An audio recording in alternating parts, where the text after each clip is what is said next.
mengapa saya memilih agama Islam yang notabene-nya agama Islam itu agama yang saya paling benci? Teman-teman mau kosongkan dulu hati.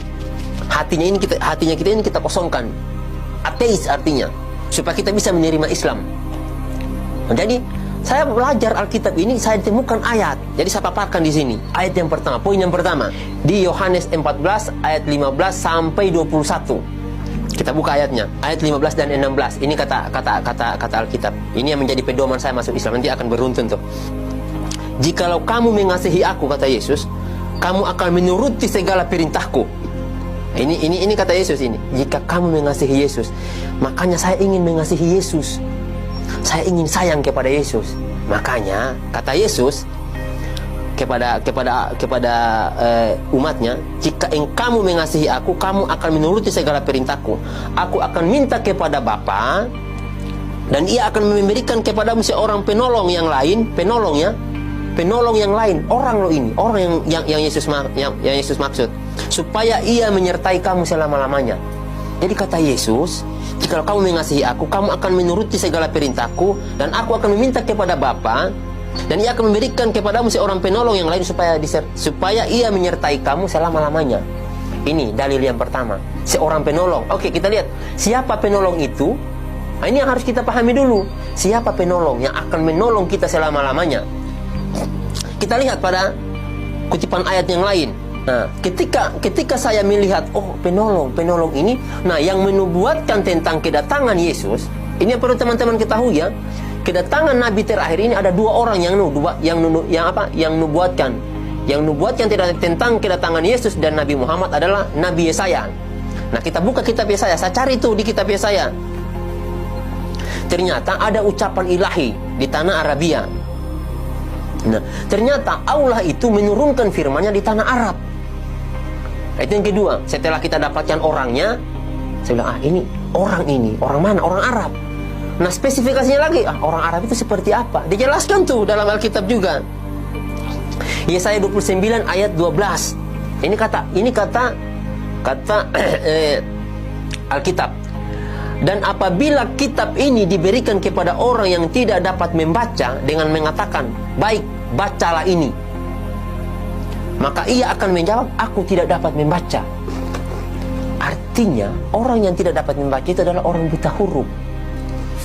Dan satu-satunya nabi yang buta huruf setelah Yesus bukan Paulus. Paulus orang pintar, intelektual dia. Nah, Paulus itu bukan orang buta huruf loh. Itu yang perlu teman-teman pahami. Sehingga yang saya lihat, ini yang buta huruf cuma Nabi Muhammad. Apa iya? Apa iya? Karena saat itu betul-betul tidak mungkin saya masuk Islam. Tetapi Alkitab ini mengarahkan, yang pertama orang, yang kedua asalnya di Arab karena wahyu itu turun di Arab kata Alkitab. Yang ketiga ciri-cirinya adalah orang itu buta huruf. Orang Arab buta huruf. Siapa kalau bukan Nabi Muhammad? Nah, ini dalilnya sehingga saya memutuskan saya harus masuk Islam. Nah, saya harus masuk Islam. Saya putuskan itu. Nah, kemudian setelah saya masuk Islam, setelah saya mendapatkan dalil ini, apalagi yang saya kaji setelah itu? Harus kita kaji dulu. Oke lah, dia sudah sampaikan orang. Oke. Kemudian orang Arab. Oke. Buta huruf. Oke, mari kita lihat. Apakah orang yang dimaksud ini bertentangan dengan Alkitab? Saya harus lihat dulu. Jangan-jangan nanti dia bertentangan dengan Alkitab. Oke. Saya tanya tuh sama teman saya tentang karakter daripada Nabi Muhammad. Ya. Saya lihat, apa sih ajaran Islam? Saya tanya sama teman, apa sih ajaran Islam? Saya belum baca Al-Quran. Saya tanya sama teman, apa sih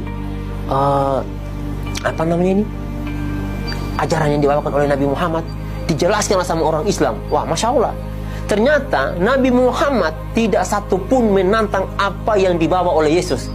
Ingat teman-teman ya, tidak ada satupun syariat yang Yesus bawa, syariat ya, atau ajaran yang Yesus bawa ditantang oleh Nabi Muhammad.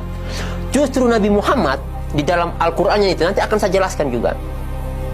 Di dalam Al-Qur'an itu justru yang diceritakan oleh Al-Qur'an adalah tentang luar biasanya Nabi Isa. Ya. Di Alkitab tidak dijelaskan dulu, tidak dijelaskan. Justru yang memuliakan Yesus adalah Al-Quran, di mana Yesus Disampaikan, dikatakan di situ, ketika Bunda Maria hamil itu mengandung, makanannya datang dari surga loh. Itu kata Al-Quran, makanannya dari surga. Kemudian Yesus umur masih bayi, baru dilahirkan, kurang lebih 1-2 hari lah umur Yesus saat itu, dia berbicara, itu menunjukkan mujizat. Dan itu Al-Quran berkata, dimuliakan Yesus. Kemudian Yesus diangkat hidup-hidup oleh Allah. Betapa mulianya Yesus dalam Al-Quran. Tetapi di Alkitab, Yesus dihinakan. Makanya saya sampaikan, ini kok tidak masuk akal, secara akal. Kalau kita mau bahas akal, ini kita berbicara tentang dalil. Ini kita berbicara tentang dalil. Saya berdebat tentang dalil. Kalau kita mau berdebat dengan akal, lebih parah lagi tuh. Lebih akan malu lagi umat Kristen. Ini kita berbicara tentang dalil. Makanya saya sampaikan, wah, ternyata Nabi Muhammad tidak menentang Yesus. Justru yang menentang Yesus si Paulus. Nah, itu yang perlu teman-teman ketahui. Sejak saat itu saya sampaikan ke istri, saya harus masuk Islam. Pada tanggal 5 Februari 2014. Saya sampaikan ke istri, tidak bisa, saya harus masuk Islam saat ini juga. Nah, teman-teman, itulah yang menjadikan saya itu memilih agama Islam. Dari Alkitab ini, saya tidak pernah belajar Al-Quran. Tidak pernah. Sebelumnya saya tidak pernah belajar Al-Quran untuk masuk agama Islam. Tetapi saya belajar dari Alkitab ini. Ayat-ayat tadi itulah yang menjadikan saya kemudian memilih agama Islam. Karena benang lurusnya itu, kalau kita mau tarik benang lurusnya itu, Alkitab ini sebetulnya lurus tuh, menunjukkan kita kepada Nabi Muhammad. Ya, hanya saja yang menyelewengkan ayat-ayat ini, yang mentafsirkan ayat-ayat ini, yang tidak menyampaikan kepada jemaat itu adalah pendeta. Kalau seandainya pendeta mau jujur nih, mau jujur menjalankan semua perintah yang ada dalam Alkitab, masuk Islam dia. Karena semua perintah yang ada dalam Alkitab ini adalah apa yang dilakukan oleh orang Islam, dan apa yang diperintahkan oleh Alkitab itu tidak dilakukan oleh orang Kristen.